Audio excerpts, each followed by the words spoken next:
Hello, monsters abound here, and welcome to Surviving the Aftermath from the same developers of Surviving Mars. It's a building game, and it's set after some sort of calamity, some cataclysm has done away with most of humanity, and we're all now living in tin sheds. Personally, if this ever happens to me, please chuck me in the nearest sort of pool of radioactive. Actually, no, don't do that, because I saw Chernobyl and that guy did not have a good time. Just club me to death with a rock or something. Have fun with it. You do you. So anyway, I just don't want to live in a society which doesn't have working showers. That's my baseline. So I really liked Surviving Mars. It's one of my favourite builder games, and so when this was announced at ParadoxCon, it immediately became available on the Epic Game Store. I realised that the Epic Game Store is going to be a deal breaker for quite a few people. Fair enough. And in fact, I did have a bit of a problem getting it installed on the Epic Game Store, because I went to install it. I got the error message saying the game name, the project name, cannot have spaces.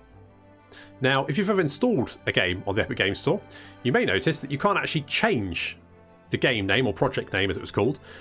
That's locked in by the Epic Game Store. So it had been uploaded to Epic Game Store with spaces in its name. About an hour later it was fixed, so it was fine, but still not great, not ideal.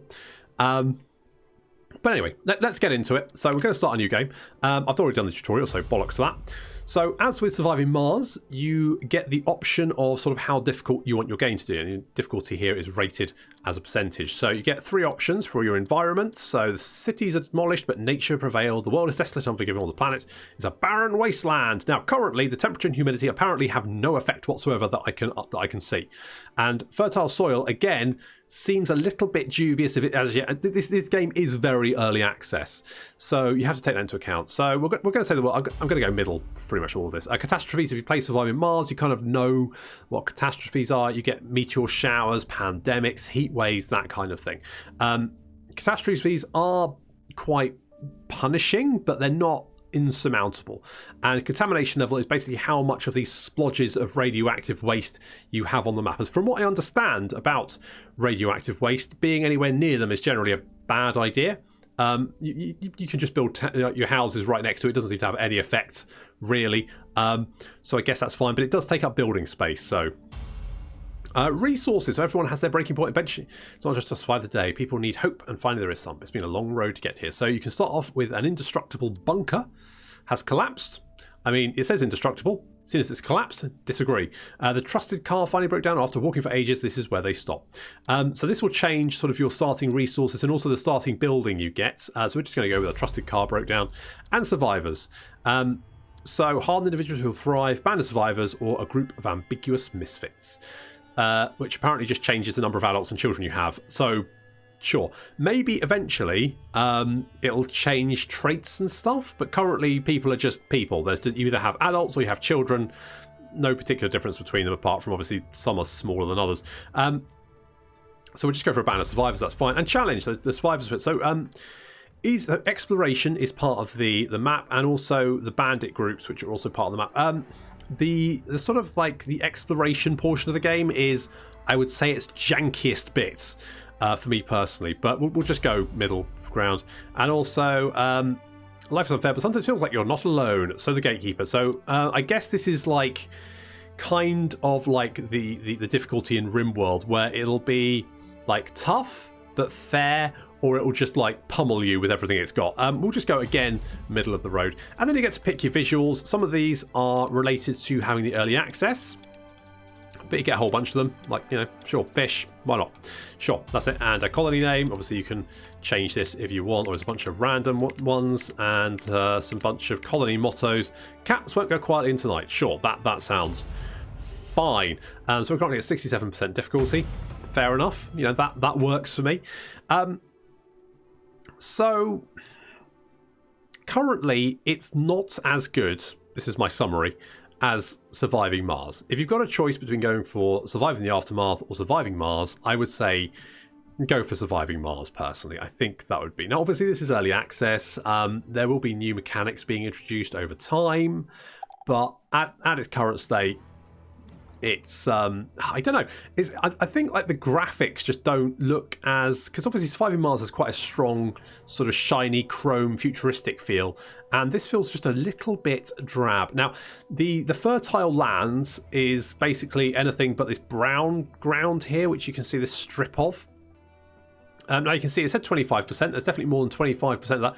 I don't know whether maybe in the future you'll only be able to build on these like greeny areas. But at the moment, you can basically build on anything, and it doesn't seem to affect the growth speed of crops or so on and so forth. So, so here we can start with our little peoples.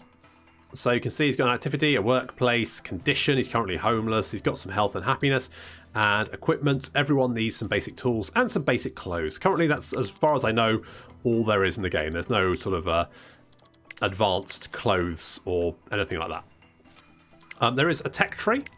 So you get some, chef training, mess halls. So you got more buildings, which you can get by researching them, and you can get energy-producing buildings as well. So eventually you could get street lights and shit like that, which is pretty good. And some extra, build a library. Holy shit, medical center and disaster forecast, all that kind of stuff. So, fair play. It's pretty good. So let's build a bit of roads, and we've got a nice little pond over here, which is quite useful. I usually try and build my houses on the brown stuff, but to be honest, I've realised it doesn't really make much of a difference. Now, to start off with, you have a whole bunch of resources. You can see it here at the top. You've got planks, concrete, plastics, and metal. Those are your sort of main building materials.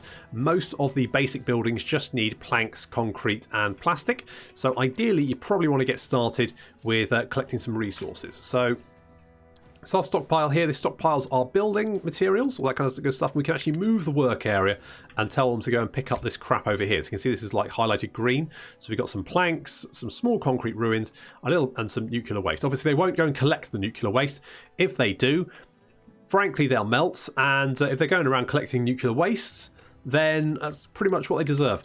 So what we probably want to get started with is we've got some metal over here, and there should be some plastic nearby as well, usually. Metal over there, some plastic there. Yep, sure. So what we'll do is we'll pop a scrapper. Now, it's not ideal because we can't actually get right close to it. Because there's nuclear waste, but somewhere like, I don't know, like here would be fine probably. You can move the work area and move it a little bit closer to them, so that'll be probably fine. Let's build some paths like that. Let's get them going. They'll wander off and sort of start doing stuff. And a recycler, which is, where's the plastic? Okay, there's the plastic over there. So we'll build this over here. That's it, right next to the nuclear waste. Just where it should be, in my opinion. Sure. So our little people, in fact, we'll speed it up so they can actually go and get stuff done. We also want to collect food. So we'll move this over here, some berry bushes. We'll go and grab some berries. Food isn't vitally important to start off with. Oh, we also need a well. I always forget the well. Need a well, so let's build a well. Now, the well has this sort of like radius, and it says it needs to be built on fertile soil. It has a radius. I don't quite know why. I suspect that maybe at some point you won't be able to build wells nearby each other. Two wells close to each other decrease other. Yeah, it doesn't. That's bollocks. You could build two wells right next to each other. They create the same amount of water. Yeah, it's fine. Okay, so we've got this scrapper over here, so we can move the work. Can we get both of them? Yeah, let's do that. So move that work radius over there. That means he'll start going to collect the metal and getting some metal for us, which is quite important. The wood and concrete isn't too bad to start off with because your gatherers, the people who aren't employed anywhere else, will just go and build that. So that's generally fine. So let's build some tents as well because people want somewhere to spend the night. So we'll build 5 of those, and assuming that I'm not entirely sure they'll have the resources for all of them. They might do. You fall asleep next to some nuclear waste. Yep, that's fine. That's absolutely okay. You just fall asleep there. In fact, just roll around in it. It's probably fine. This is a lot more nuclear waste around where I start than I normally do, to be fair. I have started this sort of difficulty, and I just had one patch here, and the rest of it is like clustered over in the corner. I'm like, well, I'm never going to have to remove that, so that's fine. You can eventually remove it. That's something you can do, so it's no big deal. So we've got some of these tents up. There we go. We've got this recycler. He's going to go and grab that stuff. We've got one of these guys. That's fine. And these planks are now being collected. So this is generally a good start to your game. So you've got, everyone's got somewhere to live. You're collecting those resources. That's really useful. You're getting a little bit of food. It's not too bad. You can see some of these plank deposits are depleted already, but we're doing okay. Plastic's coming in nice and quickly. Now what you can do is build the gate. Now the gate obviously takes quite a lot of resources, but currently we've kind of got enough, I think. Do we? We might not have... We haven't got the planks of wood, but that's okay because we're getting them. So the gate is basically how you start the game. So once you've kind of got all these resources down, that's how I like to start, with a metal scrapper and a recycler. And you can also get a sawmill if you want to get more wood, but to be honest, that's kind of optional at this point. And you get events every so often. So suddenly a muffled cry for help coming from one of the shelters. You rush in to look what's going on. Instead of a colony, you find a large hole in the middle of the floor. The shelter was apparently built on top of a small sinkhole which gave way, blah, blah, blah, blah, blah. Okay, so we can build a makeshift ledge that we can tell them to just climb back up, which we're going to do. Fallen Corner looks a bit dumbfounded by your seeming lack of empathy. But screw you, because -2 happiness is basically nothing. I've had -500 from, like, cataclysms, and it doesn't really matter. So I guess happiness is something that hasn't been added in, but this stage in the game, 4 planks of wood is actually quite a big deal, and it's just not worth the teeny bit of happiness, which does fuck all and fades after basically, I think, a couple of days in game, so no big deal. So once you've got the gates up, then you can start interacting with the world outside. Until then, basically, you're left up by yourself. So here we go. Here we go. So we get our first group of people coming and wanting to live in our settlement. So we've got a couple of adults coming in. We've got no children. They're bringing some potatoes, some tools, and some candy bars. And we also get a specialist. Now, the specialists are how you interact with sort of like the larger world outside your settlement. So we'll say, yes, absolutely, that's fine. Right, so you can see our specialist is actually there. There's Crow, sole survivor of 3 sisters. Crow was thrown into a lonely world as the apocalypse came and swept over their town. She prefers being alone, and she has all of these bonuses. So what we can do now is go to the world at large. You can see there's Crow. This is a little bit clunky because you kind of click them and then right click to send them in places. You can explore the surrounding regions around here, but you can see there's what is a farm which has some jerky in it, so we can go and collect that. And the way your specialist has certain sort of bonuses. So Crow can move quite a lot. The map is quite large and it can take quite a while for your specialist to actually move around. Got attack and defense. That's for dealing with bandits who will spawn or pop up in the map in areas, and you can go and punch them, and then they punch you back, and then you go and punch them again, and do that for about 4 or 5 turns. Your specialist can move every about 12 hours. Now that sounds fine, but if you have like 4 of the buggers and they're all on different sort of schedules, you constantly have to jump in and jump out back and forth between the maps, and it can get a bit clunky. Now, the scavenge and research. So basically there are regions on the map like this one over here where you can scavenge things, and the scavenge benefit is basically how much you can scavenge in one go. So if we go and have a look here, you can see we can scavenge 13 of 24 jerky. So I'll send you in there, you'll grab that. There we go, that's always used all your movement. There's 11 left. So if we go wait 12 hours, you'll get more movement back. We can go and grab that jerky, and then we can go back to Inwell, deposit the jerky, we'll get some more food, effectively. The exploration mechanic is very, very clunky. It feels bad. It doesn't feel fun to use, and particularly because the map is so large. I mean, if your character's like all the way down over here, for example, it would take them probably about 4 weeks in game to get back, maybe, depending on their sort of what they are. It just doesn't feel very good. I'm hoping they change it, because at the moment it feels a bit bad. But what we're going to do now is we're going to jump forward a little bit, because this is kind of the start of the game. You get your specialist, you get some sort of like more people coming in, and eventually you find some sort of areas on the map which have research jars, and you can then go and collect them, just like you collect jerky, and get some research going, and that's when you can start sort of upgrading things and getting some new buildings. So what we're going to do is we're going to just jump a little bit forward to another game that I've been playing, where I'm kind of a little bit ahead of where we are now. So here we are in one I made earlier. So we've got some upgraded some buildings. So there's some shanties down there. There's slightly more, they can fit more people in than the tents, which are only 2. And currently we're kind of under a pandemic, so we need to keep our people in tip-top condition. So we've got actually a few medical tents dotted around. We've currently got 53 people in our settlement, so we've got plenty of people to go and look after them. I'm tempted to build another medical tent, but I think we'll probably be okay. If we pop over to the world map, we can see this in this game. I've actually got 3 specialists all running around. Currently, we've been beating the shit out of bandits, so I'm going to send Turbine over here just to go and beat up this guy. Give him a good old noogie. There we go. And that frees up this little resource area, which has some spark plugs, which is good because that's what we need. Or other components, I should say. So what we need to do is we've actually researched. In fact, if we go over here, I should have a yeah, here we go. So here's a research area, an observatory. So it's got 492 research available. If we go send you, so you can get 200 research each go. But that's because he's got a research sort of skill of 4, which is quite high. But if we say send Vegas, he's only going to get 120.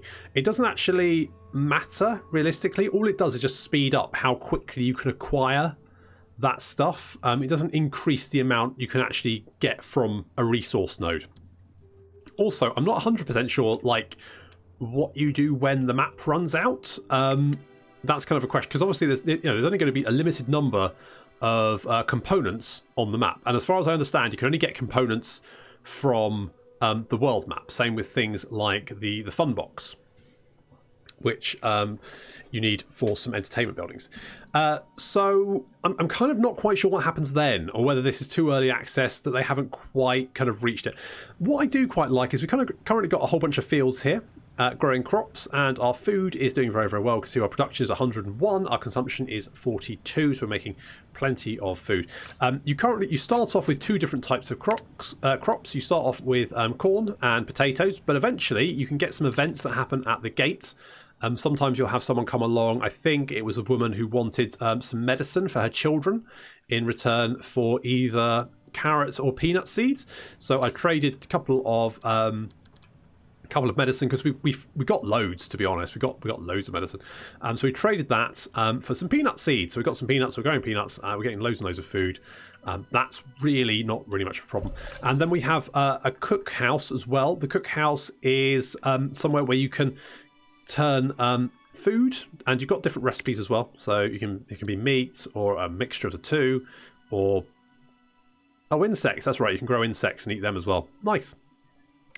So you can do that and get vegetable, and that uses some vegetables and also some wood. You can get wood from this logging camp over here that uses trees.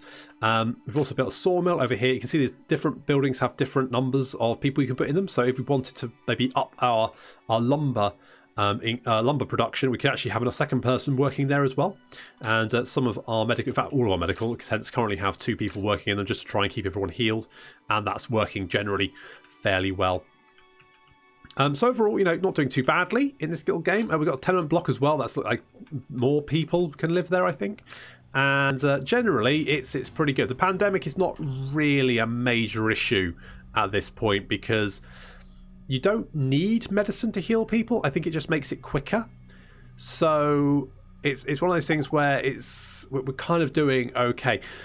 I think one of the problems is that eventually your resources start to run out. So I think there's another one down here we can make up. But obviously that's quite a long distance to keep running back and forth. So our metal is suffering quite a bit.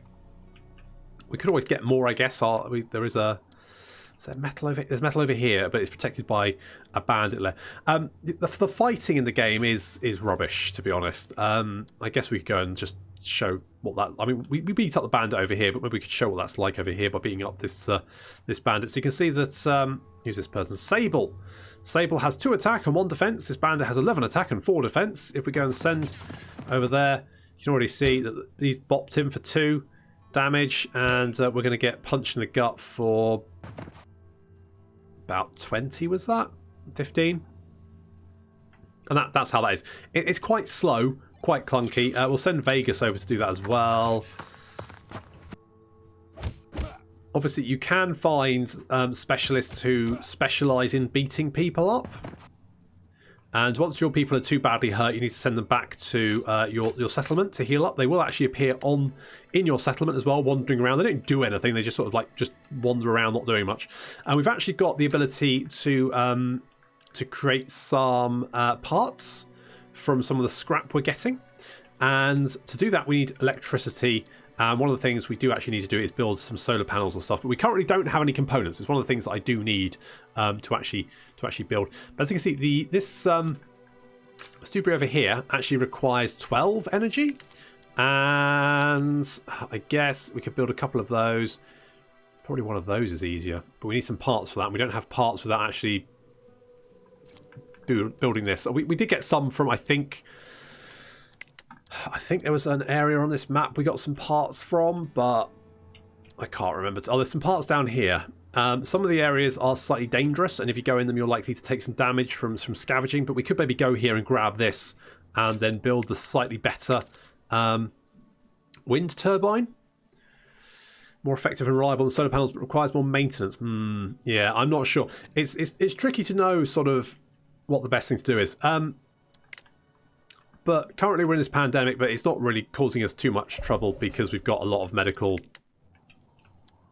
areas. Turbine.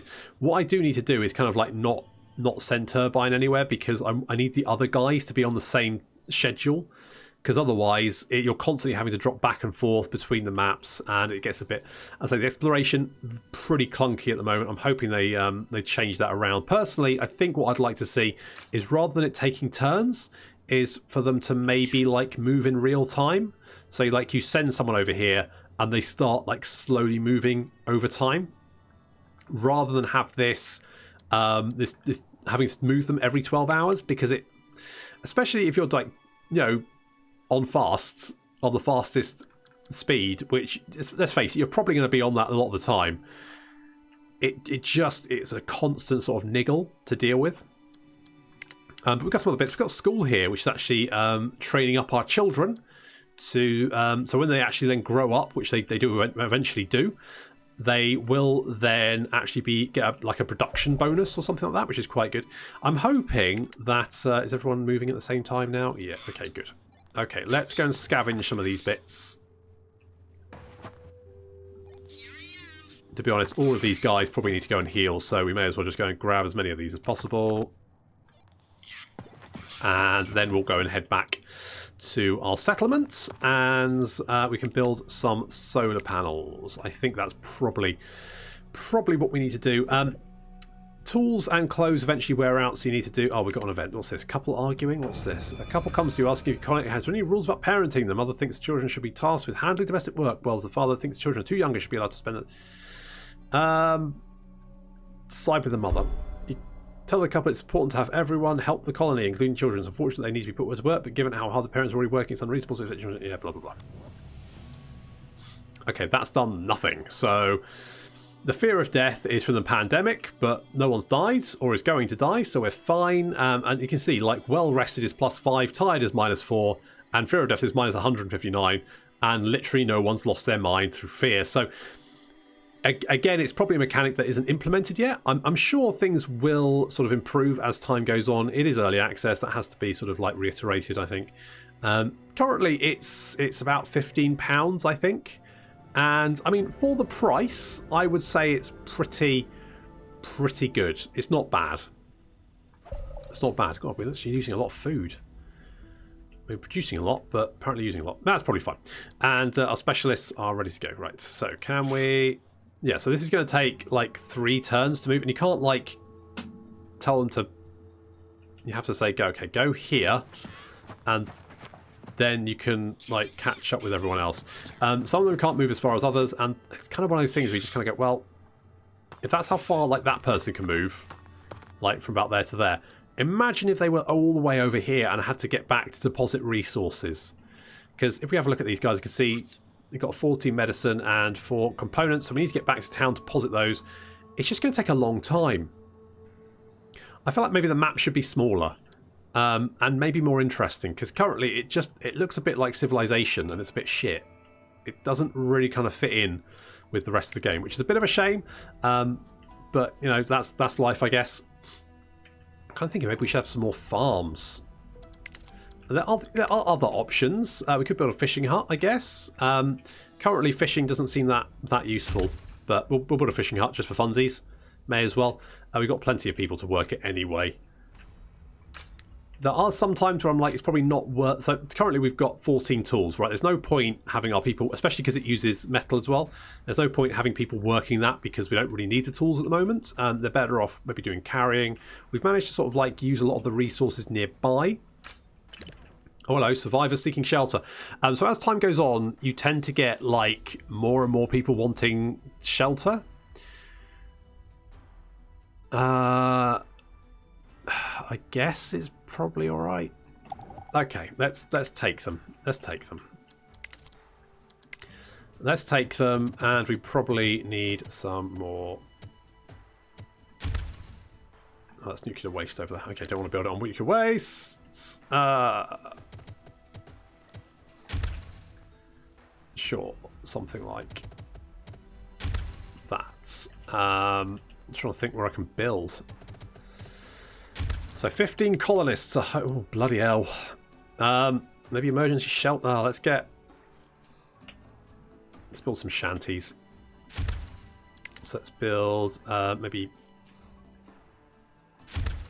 I mean, if some of them have to live...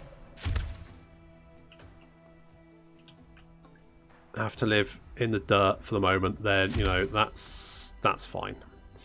And they probably won't see it like that, but such is life.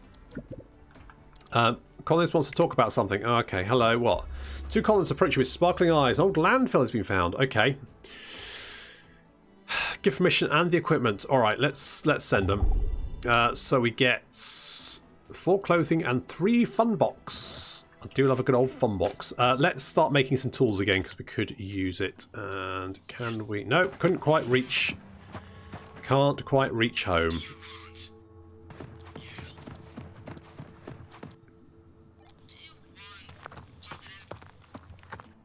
So we've been beating up bandits, so everyone's a little bit tired.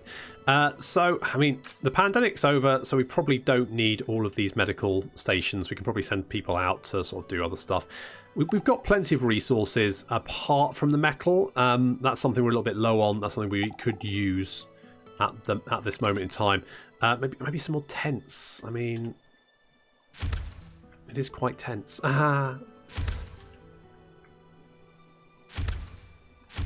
Because they don't use metal, so let's do something like that. I mean, we probably don't need more people at this time. We've probably got enough people. I probably should build some more. Oh, you know what? We got the fish. Right, we'll put another person in the fishy place, and we probably want more fields as well. I say it doesn't really matter where you put the fields, but I'll do something like that. That seems fine. Don't want people to starve to death. Grace is now an adult. Good for Grace. That's fine. Have we got any research points? We've got 157 research points, so we could potentially... general storage, so that would give us sort of general storage for everything rather than 3 different storages. That's all we can get at the moment. We need more research points. There is a research point on the map which I could go and grab, but at this moment in time, I don't have the time. Let's get... I guess more... I mean, peanuts seem like a better option than corn. So maybe we should switch over to bloody peanuts. Everyone gets peanuts. Right. Everyone come. We've got our components. We've got lots of medicine as well. That's all nice. So what we can do then is we can build a solar panel or 2. So let's build a couple of them there. I think we've managed to build enough houses to house everyone, which is good. We need more metal, though. That's something we're really low on at the moment. And I could build another scrapper, to be honest. That could potentially be a good shout. It's like one over here. I'm kind of tempted to like build that. Why can't I build here? Oh, because it's a slope. Rabbit season. What's up? 3 cards explain they've been working on a new kind of trap. Sure, go and knock yourself out. 2 colonists get radiation sickness. Okay, well, good job, guys. Good fucking job. Good fucking job. It's fine. We'll just starve to death then. No problem. So, you know, you do have to be careful when you take on new people, because otherwise you could end up starving to death, which is, you know, not ideal, generally.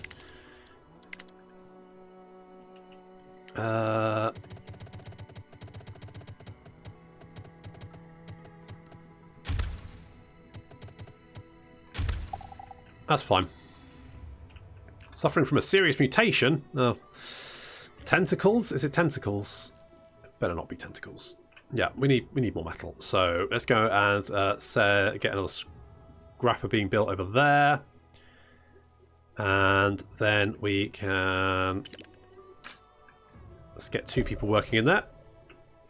Then hopefully we'll have more metal and be able to finish off our solar panels, and that'll power then the mechanic shop, and then we can start building some stuff, and that'll be all good. And we can send our little people off to go and get some research and do some research. But to be honest, at this point in time, this is kind of the game doesn't really advance, in my opinion, from this point. Once you kind of got to this point, it's kind of like, well, that's fine. I mean, you can, you know, get more research and clean up stuff. Eventually, you will run out of resources. That's just bound to happen. And at that point, you're basically screwed anyway. And maybe that is like, you know, a stunning indictment on the human race or something. But either way, it is an early access, so I guess things will be added over time. So if this is your kind of... What's this? Slavers? Hello. A large and imposing convoy of a couple of henchmen drag, right. 3 colonists. I'm not... Nah. Getting all high and mighty. Blah, blah, blah. Yeah, I don't care. We don't need more people. Apparently that has... Wow. Minor bandit event. Minus 1,700. Jesus. Alright, chill out, guys. I mean, you know, it's only some bandits. Don't lose your nut. Everyone's healed up. That's nice. I guess we could go and beat up this guy for some plastic, but we don't really need it. Go and grab all these bits, I guess. Go and grab, you know, some more components and build some more energy stuff. Get some of that, you know, good stuff going on. That seems generally fine. So yeah, so the game currently is pretty good. We've run out of food. We are going to die. Going to die. We're also low on clothes. Really? I thought I had a... Are we? Did we not? Consumption 68? Jesus Christ, are they eating clothes instead of food? I mean, I wouldn't blame them, to be honest. Maybe they are. We're low on tools as well. Basically, this is all going tits up. Never mind. Well, there we go. This is Surviving the Aftermath, which apparently I'm not doing very well. But you know what? I'd like to see you do better. If this is your kind of game, then it's about £15 in the Epic Game Store. And it's pretty good. I think it's probably worth it. And it's hopefully going to get better over time. So, yeah, it's not bad. Not bad. If you like this kind of thing, give it a shot. Thanks for watching.